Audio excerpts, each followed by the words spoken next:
Pessoal, essa semana eu me deparei com uma série do Netflix chamada Easy, que em português significa simples ou fácil. Uma série que se propõe a falar de coisas nada simples e nada fáceis dentro do relacionamento conjugal, dentro do relacionamento familiar. Na primeira temporada dessa série, eles tratam a respeito da crise de um casal que após 15 anos não se relacionam mais sexualmente.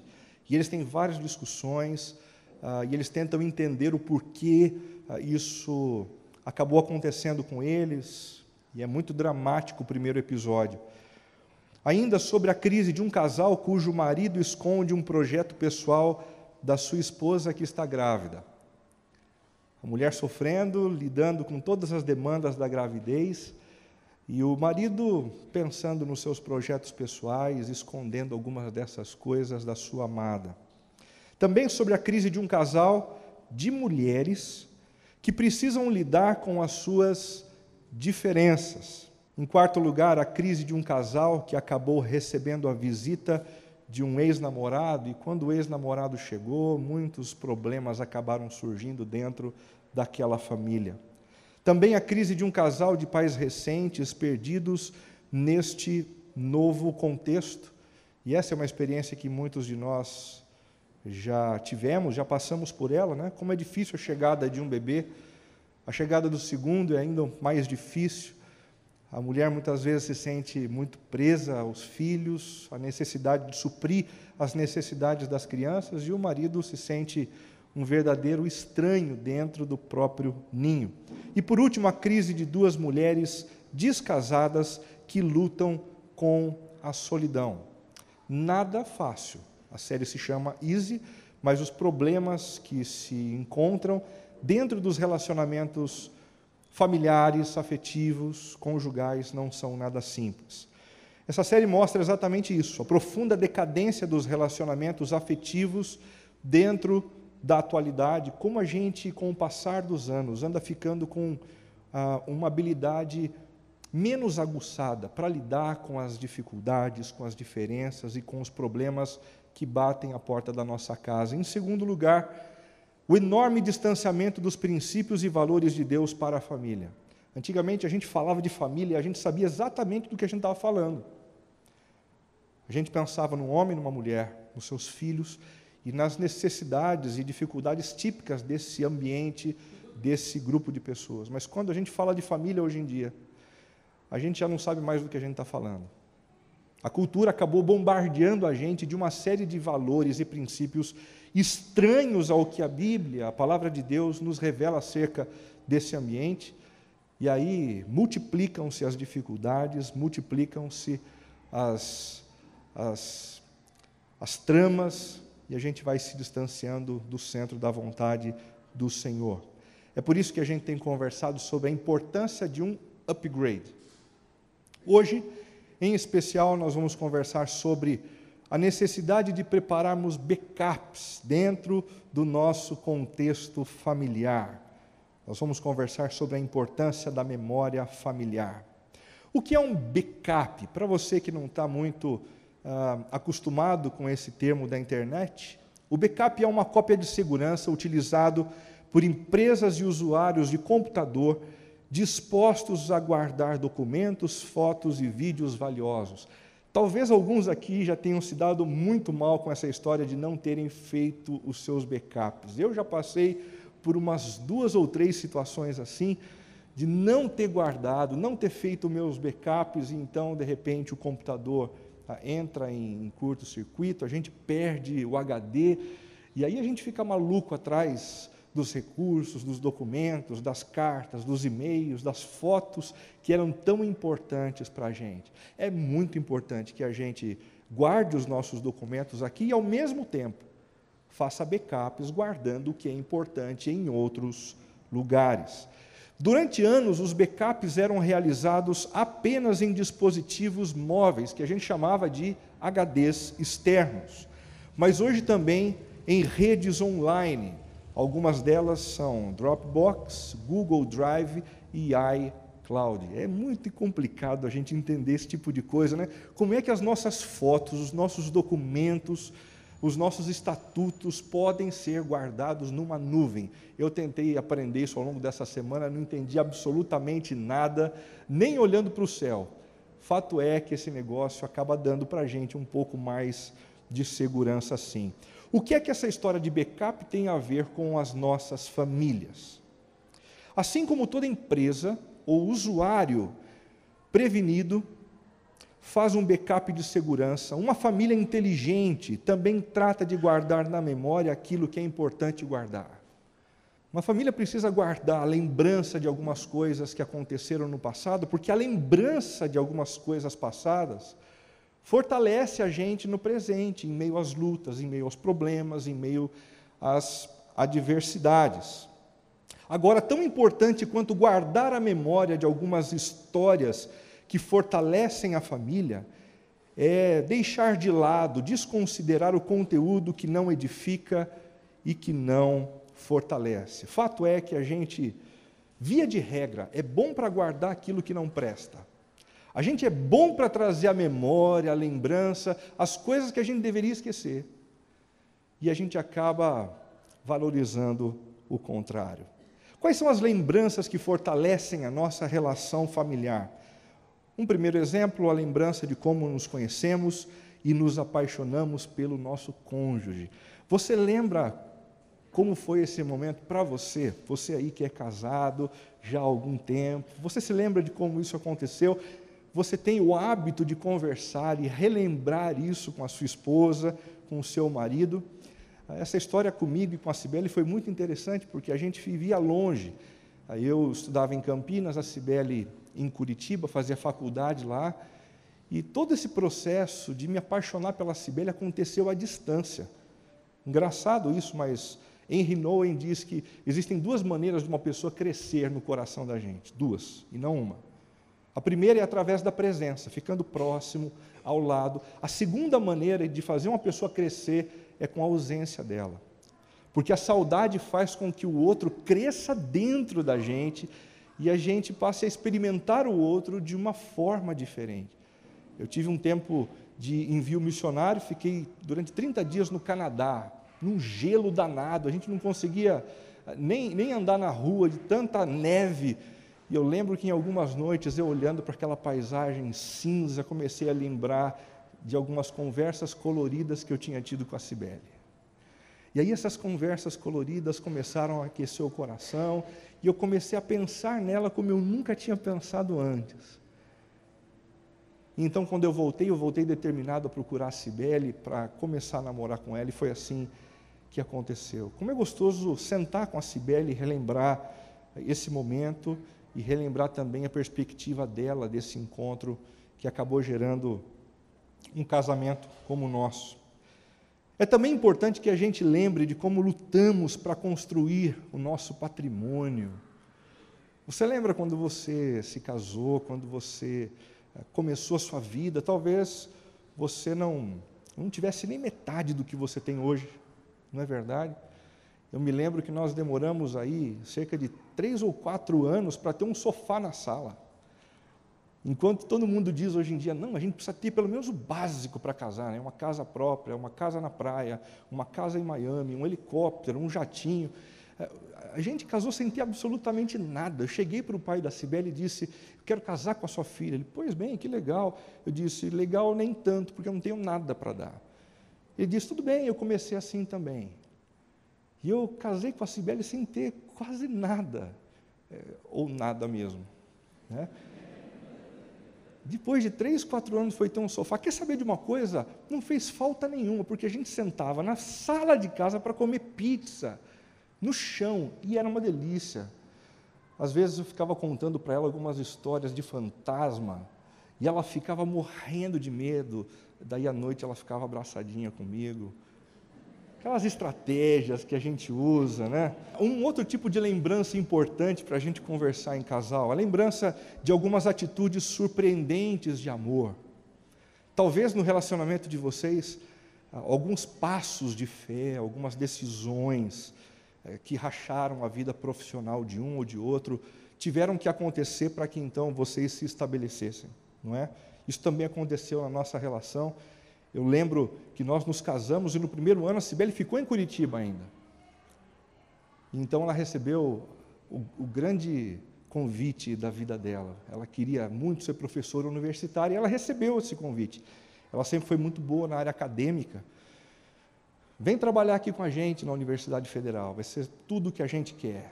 E ela contou isso para mim, eu falei, Cibele do céu, e agora? Ela falou, deixa comigo. Essa decisão quem precisa tomar sou eu. Eu falei, tá bom. Depois de alguns dias eu perguntei, e aí? Ela disse, está tudo resolvido, eu decidi não aceitar, e eu vou me mudar para Campinas para a gente continuar o nosso casamento. Nós precisamos ficar juntos. Foi uma decisão profissional muito séria, que afetou toda a trajetória de vida da Cibele. E eu preciso me lembrar disso, porque se eu não me lembrar disso, aí eu passo a não honrá-la por todas as decisões difíceis que ela tomou em função de mim, do ministério pastoral, do viver a igreja e cuidar da igreja. Nós precisamos conversar sobre essas decisões. Nós também precisamos nos lembrar de como recebemos as notícias de que seríamos pela primeira vez pais. Você se lembra disso? Quando você descobriu, você vai ser pai, você vai ser mãe. Como isso mexeu com você, como isso levou o casal para uma primeira noite juntos, depois dessa notícia, como se fosse a primeira. Isso aconteceu com você? Isso aconteceu comigo também. Eu me lembro de ter chegado no apartamento em casa e o porteiro entregou nas minhas mãos um envelopinho. Eu abri, tinha uma carta, e era uma carta escrita pelo meu filho, que ainda ia nascer, dizendo o quanto ele esperava me conhecer. E eu caí em lágrimas naquele momento, subi o elevador, pisando nas nuvens, dei um abraço na Cibele. Foi um momento super mágico, super encantador. Como é legal a gente sentar para conversar a respeito dessas coisas, né? A lembrança de como tivemos que nos esforçar juntos para cuidar dos nossos filhos. Cuidar de filho não é uma tarefa simples, né? Talvez você tivesse milhões de histórias aí para contar, dos acertos e dos erros, das vezes em que os filhos caíram do berço, porque você virou para o outro lado. Eu lembro uma vez eu estava trocando o Rafael, coitadinho, no que eu fui pegar a fralda, ele pegou e caiu. Puxa vida, eu queria me matar com aquela cena. Meu filho, recém-nascido, caiu no chão. E não foi uma vez só, não. Daí a gente percebe a graça de Deus, né? Está aí, está bem, está do jeito que está, mas está bem. A lembrança de como tivemos que lidar com algumas crises e algumas adversidades. Puxa vida! A gente começa a lembrar de tudo que a gente já passou, dos problemas financeiros, problemas de relacionamento mesmo. Nós tivemos um problema de saúde dentro da nossa casa também, que durou cerca de 3 anos. Quando a gente senta para conversar sobre essas histórias, a sensação que a gente tem é que a vida da gente é, na verdade, um grande livro.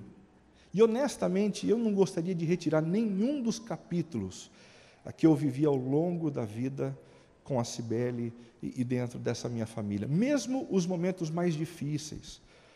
Porque se a nossa vida fosse só alegria, se a nossa vida fosse só festa e folia, não teria drama, não teria recomeço, não teria esforço, não teria graça, não teria absolutamente graça alguma.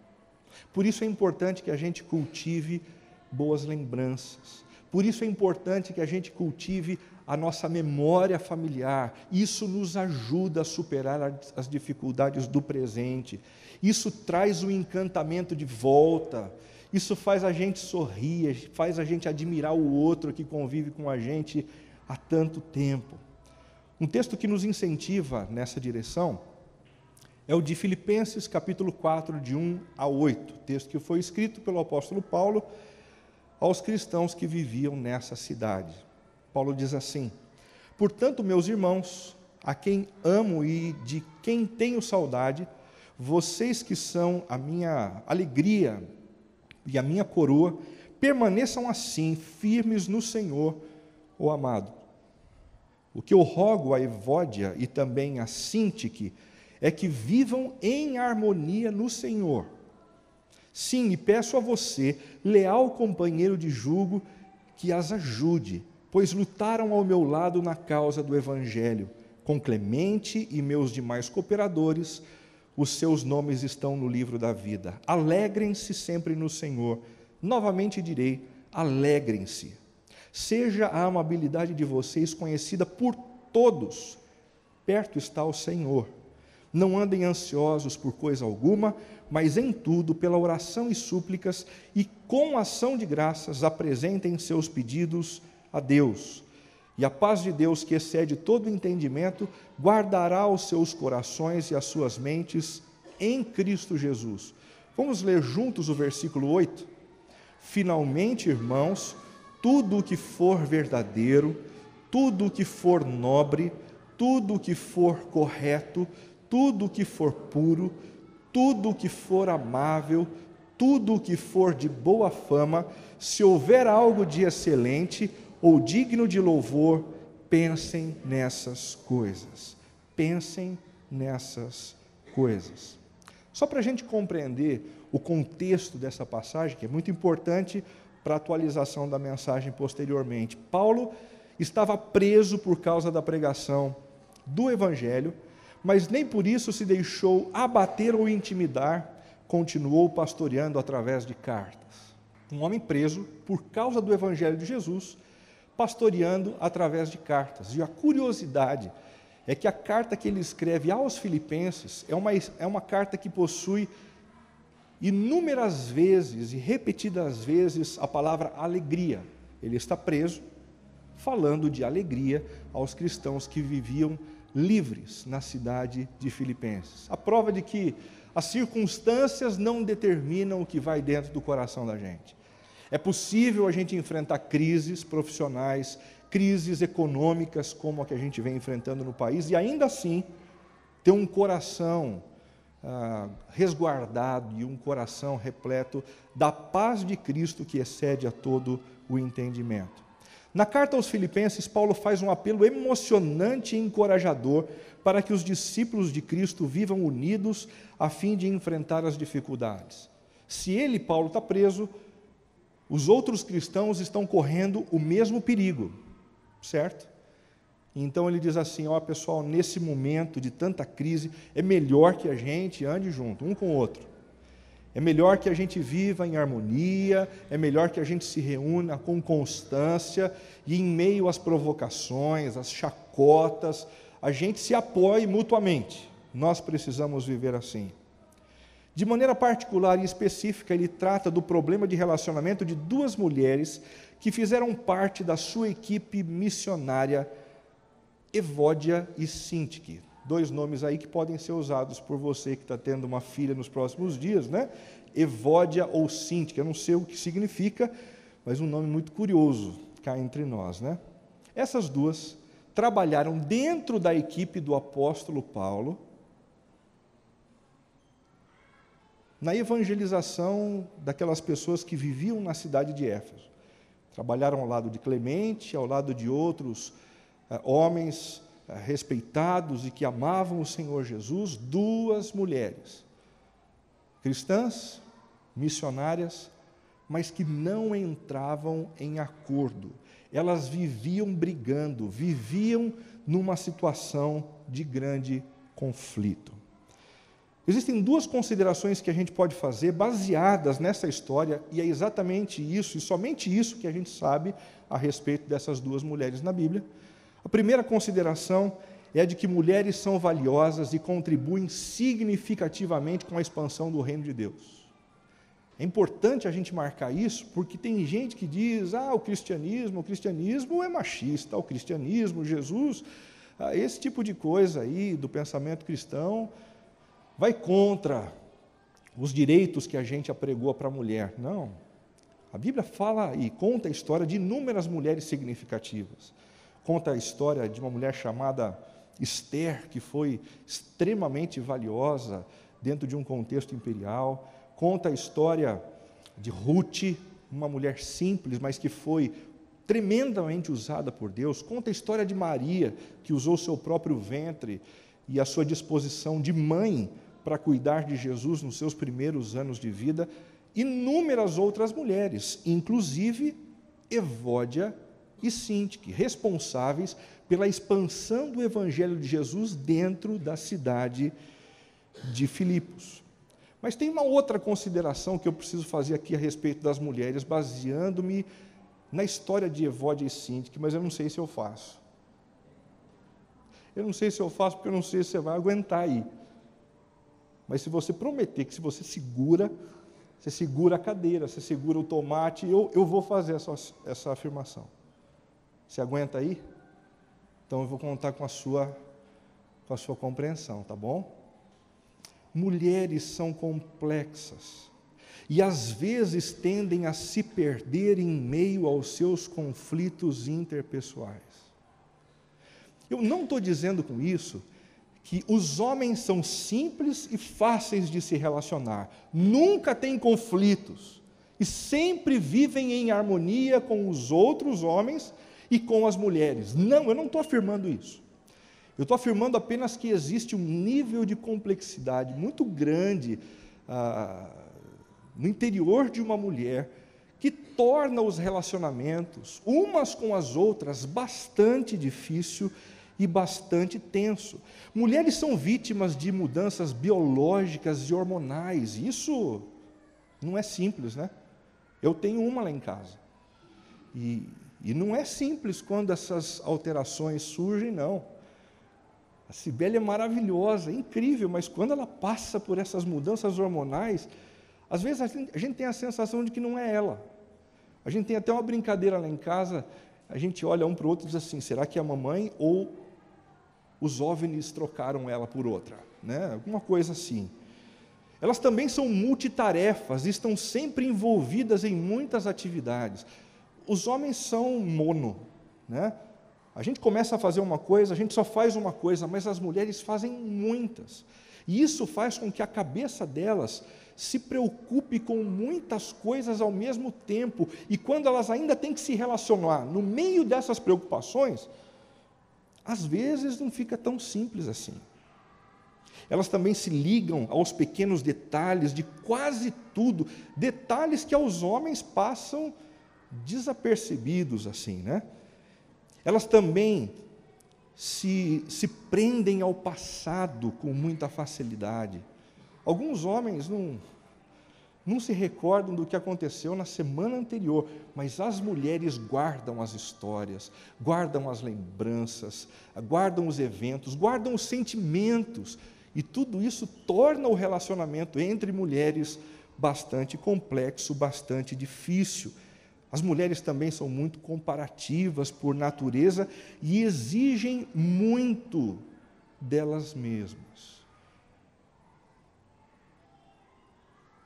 Mas eu sou pastor falando, então eu trouxe um psiquiatra para poder me amparar nesse tipo de argumentação. O Augusto Cury disse no seu livro Mulheres Inteligentes, Relações Saudáveis: as mulheres da minha vida, esposa e 3 filhas, olha que maravilha, a experiência de alguém que além de psiquiatra tem uma esposa e 3 filhas, são encantadoras, inspiram minha inteligência, arrebatam minha criatividade e me fazem beber nas águas da humildade, pois elas são tão complexas que me ensinam todos os dias que conheço pouco a mente humana. Enquanto ele fica com os livros, enquanto ele está no laboratório, ele tem a impressão de que ele está dominando a mente humana. Daí ele chega em casa e ele tem uma esposa e 3 filhas.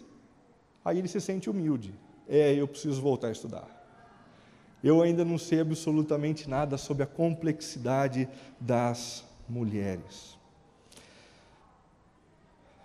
Existem muitos relacionamentos familiares que são difíceis, como, por exemplo, o relacionamento entre uma mãe e uma filha. Não foram poucas as vezes em que eu ouvi de mães como é difícil assim lidar com a filha que desde pequenininha provoca a mãe dando um beijo bem melado no pai. Já ouviram essa história? Isso não acontece com ninguém aqui, é sempre com as pessoas que a gente conhece do lado de fora, né? Entre duas irmãs, que às vezes olham uma para a outra e fazem uma cara esquisita e dizem: é impressão minha ou você engordou? E imediatamente cresce uma celeuma entre as duas. Entre filha e madrasta, quando a filha olha para a madrasta e percebe a maneira como ela fez a refeição, ela faz um não com a cabeça e imediatamente a madrasta pergunta: o que foi? E ela diz: não, nada, só que a minha mãe não faz assim. Entre sogra e nora, entre sogra e nora a gente precisava de assim uma série de 12 mensagens para tentar elaborar esse tipo de relação, né? Ela não sabe cuidar do meu filho, né? A gente ri porque a gente sabe que esses relacionamentos são truncados mesmo e às vezes eles chateiam a gente, né? E a gente ri muitas vezes para não chorar. Na revista Isto É, edição 2477, há uma reportagem muito interessante que diz assim: enquanto os homens são capazes de machucar o corpo, as mulheres têm o poder de destruir a alma. Essa reportagem fala a respeito de uma postura maléfica que algumas mulheres têm nos seus relacionamentos. É com essa frase de efeito que a autora americana Kelly Vallen inicia o livro Twisted Sisterhood, Irmandade Distorcida, que acaba de ser lançado nos Estados Unidos. Muitos artigos, teses e livros já trataram da complexidade da convivência entre mulheres, mas pela primeira vez uma obra mostra o que elas pensam sobre a relação e os efeitos devastadores que comportamentos negativos são capazes de produzir. E o texto vai além dizendo: a partir de um questionário de 50 perguntas, respondido por mais de 3.000 entrevistadas, Twisted Sisterhood revela que 90% delas percebem correntes de maldade e negatividade emanando de outras mulheres. Eu não sei, eu não sou mulher. Você consegue perceber? Além disso, 85% afirmaram ter sido vítimas de grandes golpes que mudaram suas vidas, de outras colegas. E mais, 75% disseram ter sofrido com o comportamento de amigas íntimas, ciumentas e competitivas. A revelação da complexidade do relacionamento entre as mulheres. Casada e mãe de 4 filhos, 3 meninas, Kelly esclarece que acredita na amizade sincera entre pessoas do mesmo sexo e no poder desse tipo de relação, mas que igualmente crê que moças podem ser cruéis umas com as outras em determinadas situações, como quando sentem ciúme ou são ameaçadas, e que em muitos casos essa crueldade deixa marcas emocionais de lenta cicatrização. O apóstolo Paulo está escrevendo uma carta à igreja que se reúne em Filipos e está destacando o problema entre 2 mulheres. Mas ele destaca esse problema entre 2 mulheres e, ao invés de tratar simplesmente do problema das mulheres, ele começa a tratar do problema revelado pelas mulheres e que envolve as outras pessoas, os homens. Nós também criamos caso, nós também somos competitivos. Nós, às vezes, também somos muito cruéis quando nós queremos ser cruéis, principalmente num campo de futebol. Às vezes dentro da empresa também. Às vezes na vizinhança também. Bom, o fato é que quando a gente quer ser cruel, a gente sabe ser cruel também. E por isso, Paulo vai tratar, a partir de agora, o problema de todos. E encontrar um caminho interessante para que esses relacionamentos sejam saneados. Para preparar um backup familiar saudável e seguro, a primeira dica que a gente tem no texto que a gente leu, em especial no versículo 8, é: guarde na memória o que é verdadeiro e desconsidere aquilo que não é.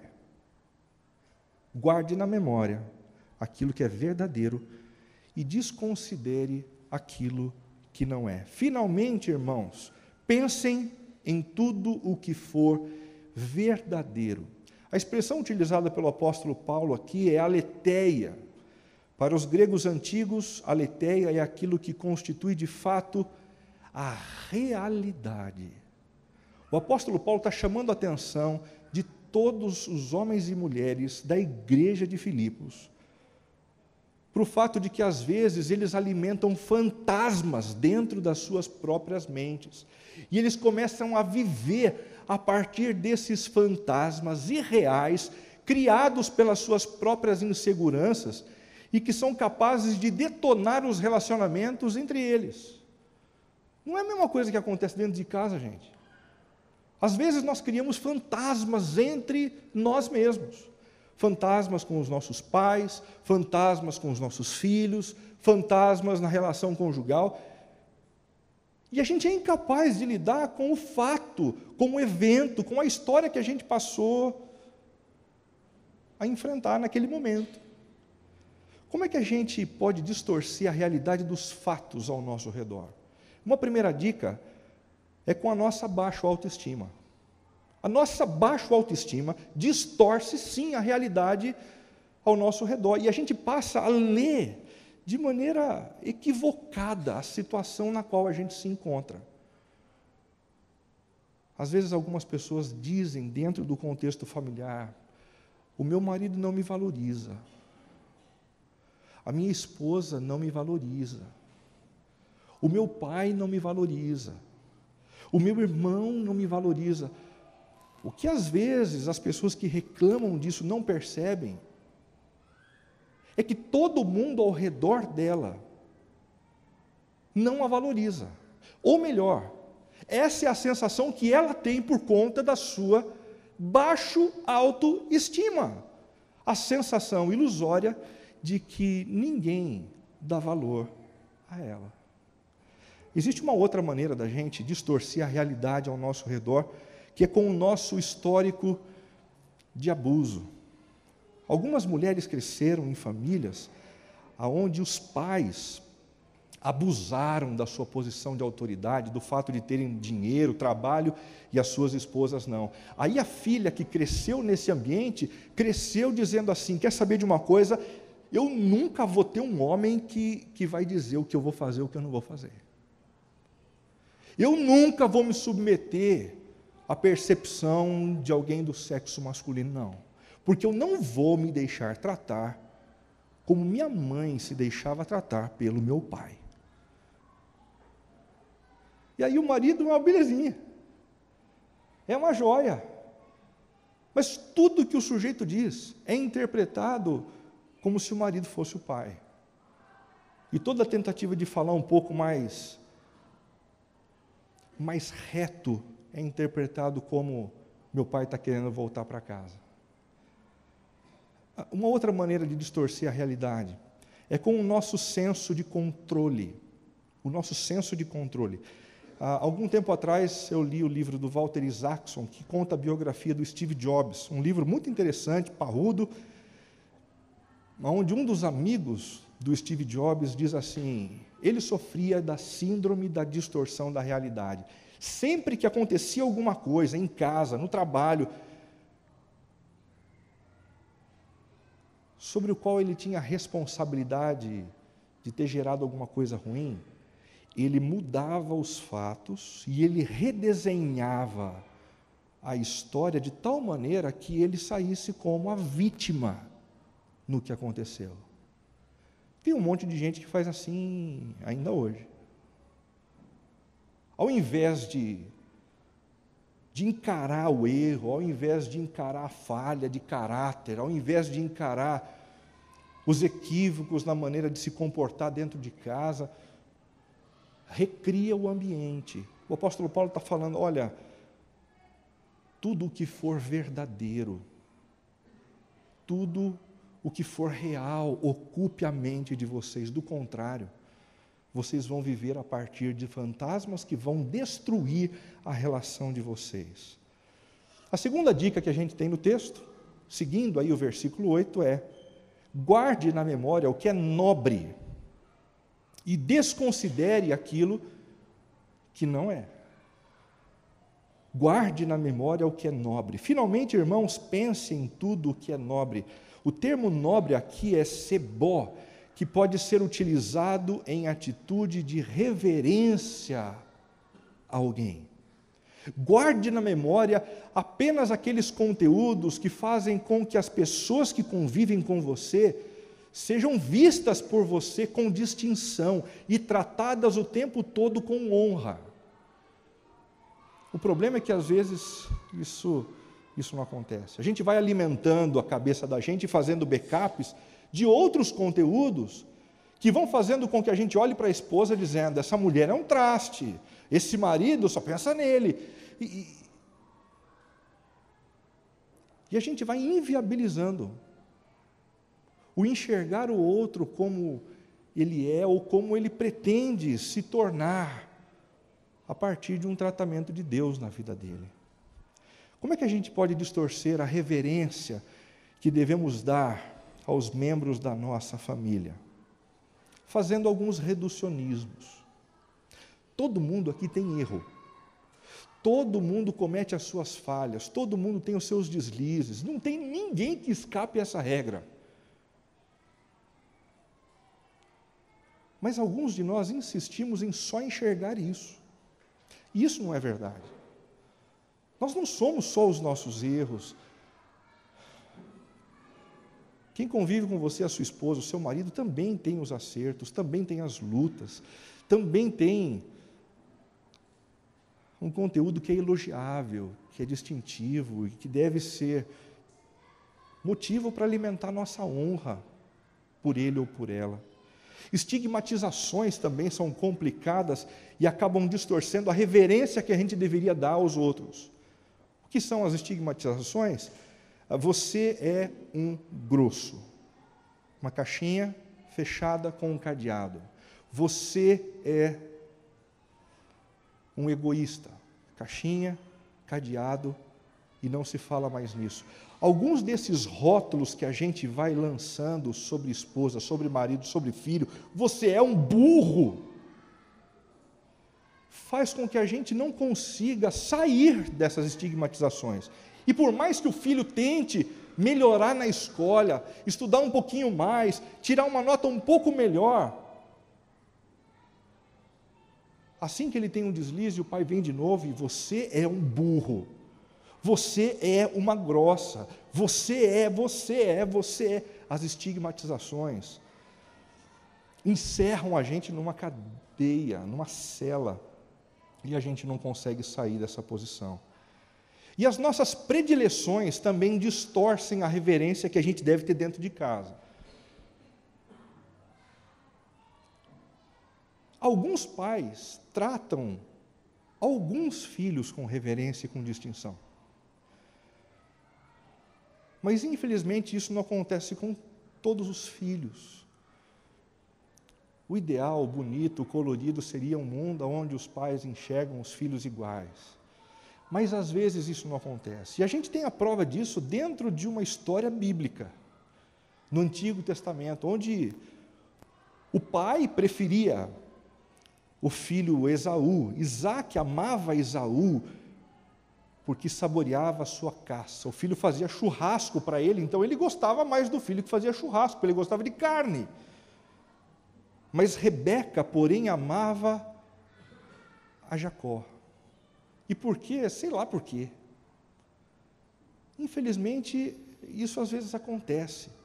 Pais, às vezes, têm dificuldade em tratar com honra, com alegria e com a mesma e com a mesma batida, os filhos que são muito parecidos com eles. Quanto mais parecido o filho com a gente, mais complicado é, porque os defeitos do filho acabam funcionando como um espelho que arrebenta com a gente. A gente precisa tomar cuidado. E a gente precisa desconsiderar os pensamentos que a gente nutre na nossa cabeça, que nos levam ao reducionismo, às estigmatizações e às predileções. Terceira dica dada pelo apóstolo Paulo: guarde na memória o que é correto e desconsidere aquilo que não é. Guarde o que é correto, faça o backup direitinho do que é correto, mas desconsidere o que não é. A palavra utilizada em correto aqui vem da raiz de que diz respeito ao que é justo. Guarde na mente aquilo que é justo. Um fato interessante é que dentro da cultura grega, os antigos criam que Diké era a filha do deus Zeus. E essa é a mulher que tem uma estátua que talvez você conheça muito bem. Na sua mão esquerda uma balança com 2 pratos e na sua mão direita uma espada. E à medida em que ela julga equilíbrio e justiça, a espada fica silente, quieta. Mas quando ela nota disparidade e injustiça, imediatamente aquela espada é utilizada para exercer o juízo.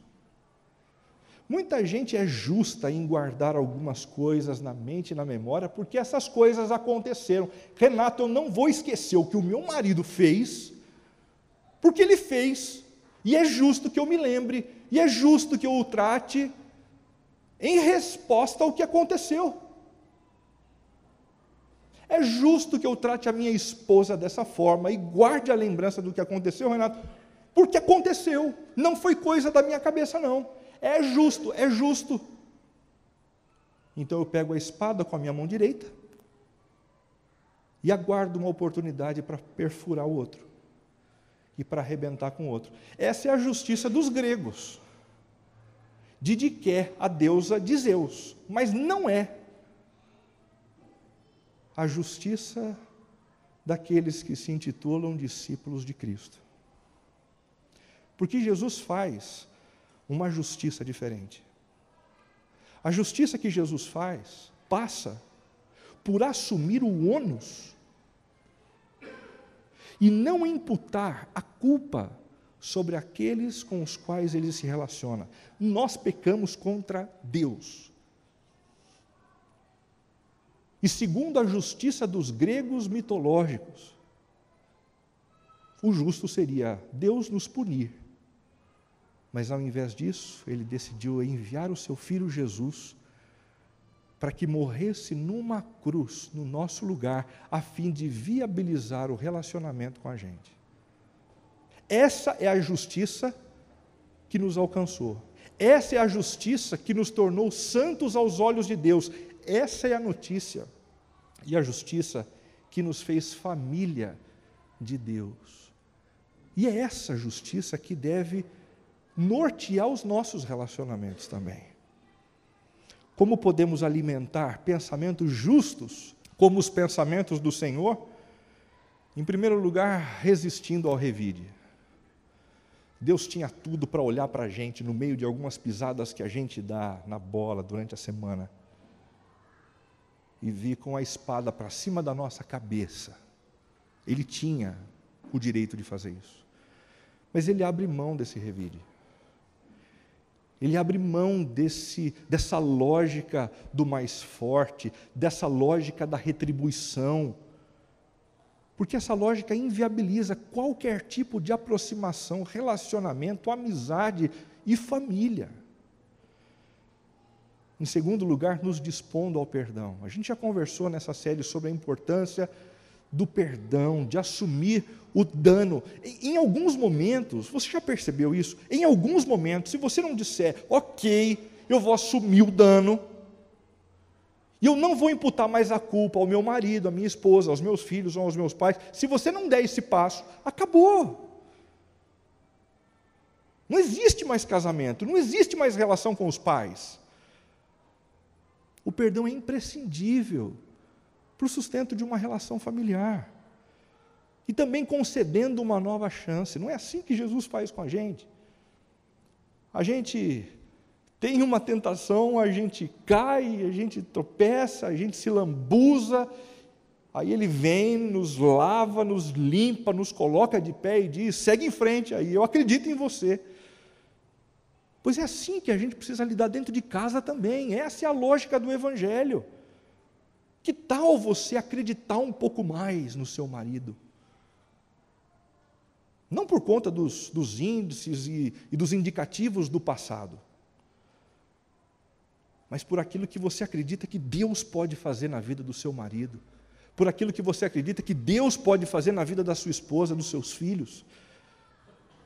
Acredite, ore, clame.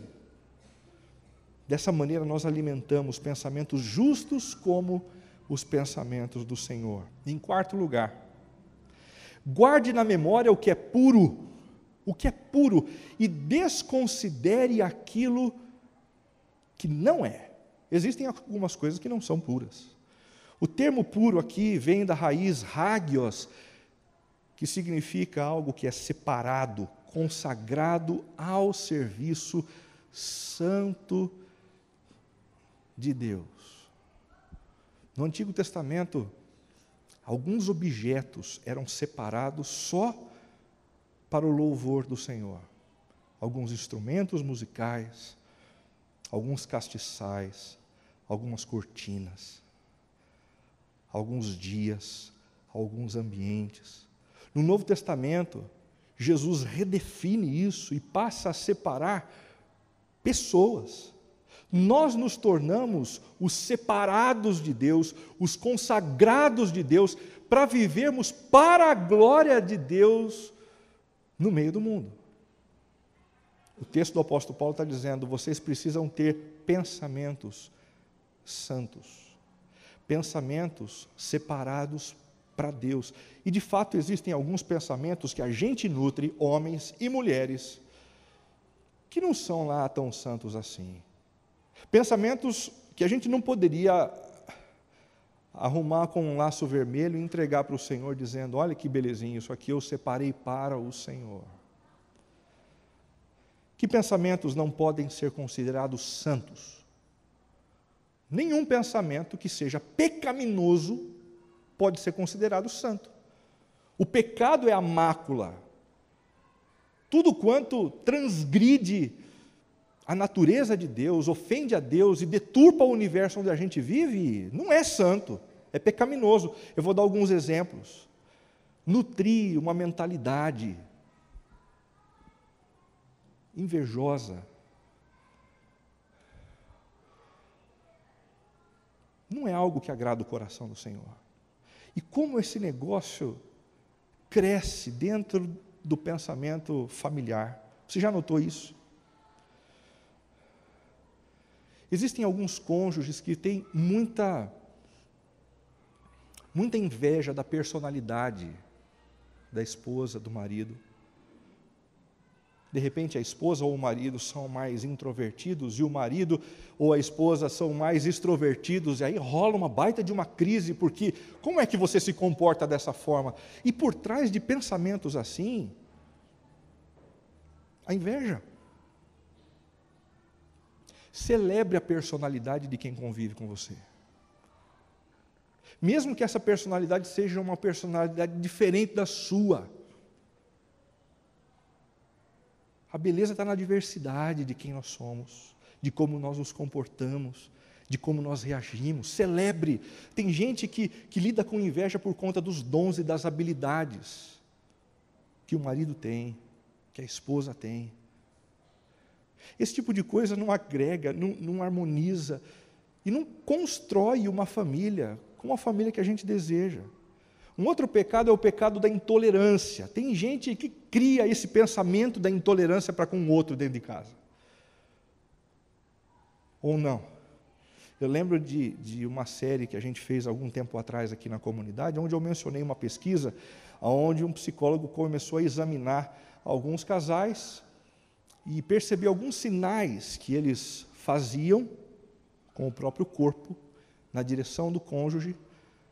E quando esses sinais estavam presentes, eles estavam presentes na vida de casais que em poucos anos iam se separar. Você sabe qual foi uma das posturas e um dos sinais? Essa história de levantar o olho, como quem diz assim: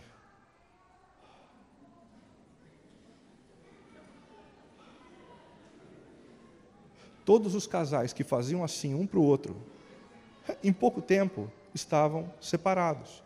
O que é isso senão o sinal, o sintoma de um pensamento de intolerância para com a pessoa que convive com a gente? Toma cuidado com esse negócio de ficar levantando e girando os olhos por causa da sua esposa, do seu marido.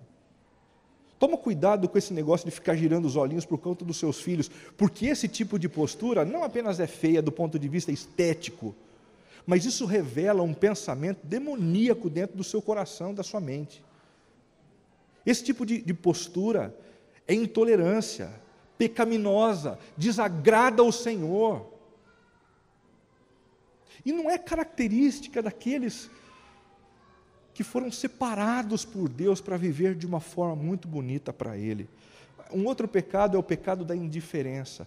Tem gente que consolidou uma mentalidade de indiferença para com o outro. Não importa mais como meu marido vai se vestir.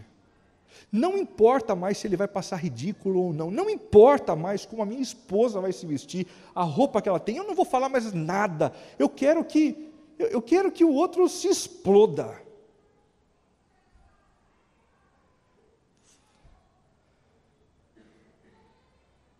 Vai rachar. Mais cedo ou mais tarde. O apóstolo Paulo está dizendo: toma cuidado com os backups que você faz. Toma cuidado com aquilo que você coloca na sua cabeça, na sua mente, no seu coração. Em quinto lugar, guarde na memória o que é amável e desconsidere aquilo que não é. Tem coisas que são amabilíssimas, outras não. O termo amável vem de uma raiz grega chamada philos, que revela interesse especial por alguém, uma consideração do outro como amigo. A gente deve pensar assim sobre as pessoas com as quais a gente convive, principalmente no ambiente familiar. No final das contas é o que resta, viu? Amizade, vontade de conversar, de tomar um café juntos. No final das contas é o que sobra, é o que importa, é o que interessa. Que pensamentos amáveis devemos guardar e nutrir no contexto familiar a partir disso? O pensamento da humildade, de não se olhar sobre o outro, melhor do que o outro, mas em humildade, considerando o outro superior a nós mesmos. O pensamento do serviço e a disposição de fazer pelo outro o que o outro carece, o que o outro necessita. Você já teve a sensação de olhar para alguns casais e perceber: será que a esposa não percebeu do que esse cara está precisando? Todo mundo percebe, só você não percebe a necessidade do seu marido. Todo mundo percebe a necessidade da sua esposa, só você não percebe. Todo mundo percebe que seu filho está gaguejando, está perdendo fio de cabelo, está precisando de afeto, de tempo, de carinho, e só você não. O pensamento do suporte, do ser sustento, do ser amparo para o outro. Em sexto lugar, guarde na memória o que é de boa fama, e desconsidere aquilo que não é de boa fama. Essa expressão boa fama é muito curiosa na Bíblia. Ela vem de uma raiz grega chamada pheni, que pode ser transformado em discurso público, notório a todos. Alimente na sua cabeça os pensamentos que você pode contar para todo mundo, que você pode falar em cima de um lugar como esse. Se não pode falar, Se você tem vergonha do que você está pensando só de pensar em dizer isso para alguém, descarte. Deixa passar. Mas não nutra.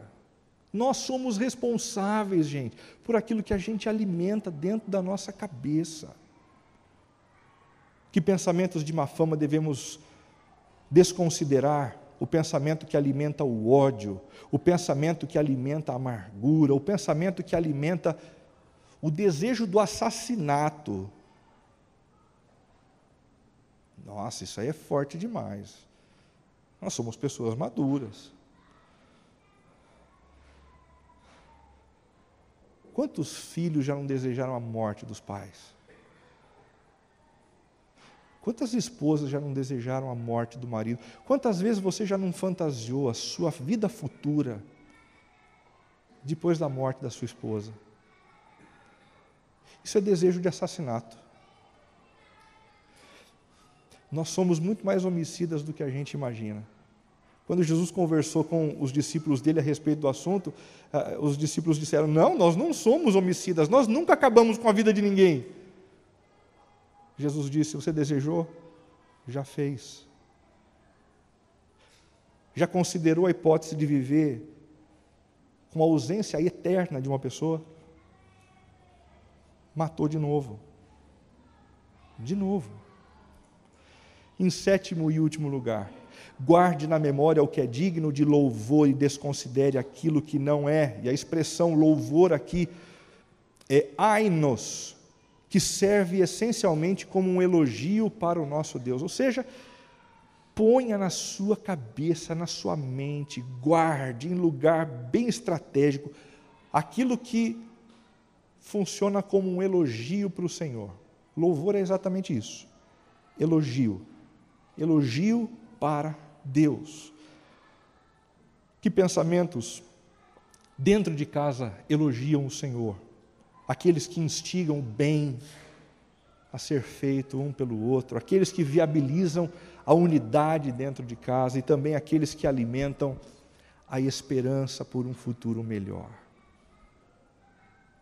A gente precisa cuidar daquilo que vai na nossa cachola.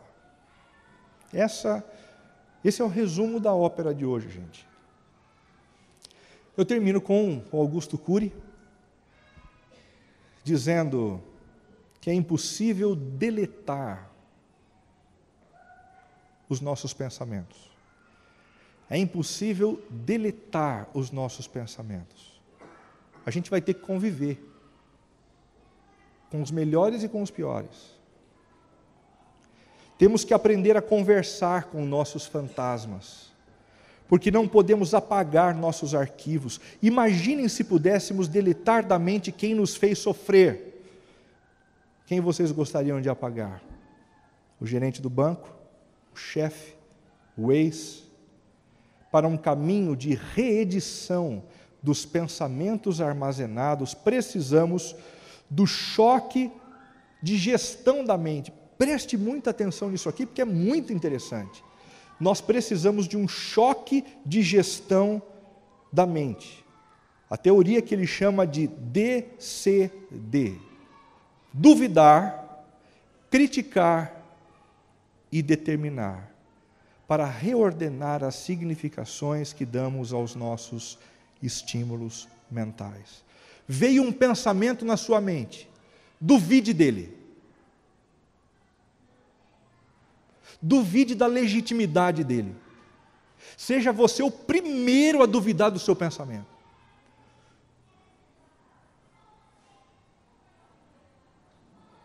Critique o seu pensamento. Esse pensamento não é justo, não. Esse pensamento não é correto, não. Esse pensamento não é nobre, não. Olha só o que eu estou pensando. Critique o seu próprio pensamento. E por último, determine sobre o seu pensamento. Nós não controlamos aquilo que vem à nossa mente, mas nós controlamos o que nós fazemos com o pensamento que vem à nossa mente. Duvide, critique e determine. Duvide, critique e determine. Diante do que conversamos hoje, gente, disponha-se a ser o gestor da sua mente. Não deixe as circunstâncias fazerem isso, não. Não deixe o calor das discussões, as histórias passadas. Quem deve gerir os nossos pensamentos somos nós mesmos. Duvide, critique e determine sobre o que lhe passa na cabeça. Caso tenha dificuldade de lidar com os seus pensamentos de maneira saudável e satisfatória, está difícil de controlar a ansiedade, como o apóstolo Paulo mesmo citou no texto. Peça o auxílio de alguém. No texto que a gente acabou de ler, Paulo diz assim: vocês precisam ajudar Evódia e Sintique, por favor, intervenham, intermediem. É necessário um psicólogo? É necessário um psicólogo. Não há mérito nenhum nisso, viu, gente? É ótimo, é bênção de Deus. Precisa conversar com um pastor? Conversa com o pastor. Com o líder do grupo pequeno? Conversa com o líder do grupo pequeno. Mas não deixa a sua cabeça ser conduzida por pensamentos destrutivos e que acabam com a harmonia entre você e as pessoas da sua casa. Sobretudo, lembre-se, sanear a mente não é um requisito para a salvação. Sobretudo, lembre-se, sanear a mente não é um requisito para a sua salvação. O apóstolo Paulo disse assim: o nome daquelas duas, Evódia e Sintique, estava escrito no livro da vida. O que determina a nossa salvação eterna não é a gente ter uma cabeça boa, não. É o que Cristo fez na cruz por nós, morrendo pelos nossos pecados. Ninguém aqui tem uma vida tão justa que despreze a necessidade de um Salvador. Pelo contrário, nós somos cristãos porque nós reconhecemos a necessidade de um Salvador, Jesus Cristo, o Filho de Deus que morreu numa cruz por nós, no nosso lugar, para nos perdoar. Mas sanear a mente é um passo importante para sanear os seus relacionamentos aqui. Tem gente que está com o passaporte carimbado para passar a eternidade com o Senhor por conta do sacrifício de Jesus, mas está vivendo um inferno dentro de casa, na história. Por quê? Existem passos a serem dados. Dê esse passo para a sua própria saúde e satisfação, para a saúde e satisfação daqueles que convivem com você dentro de casa.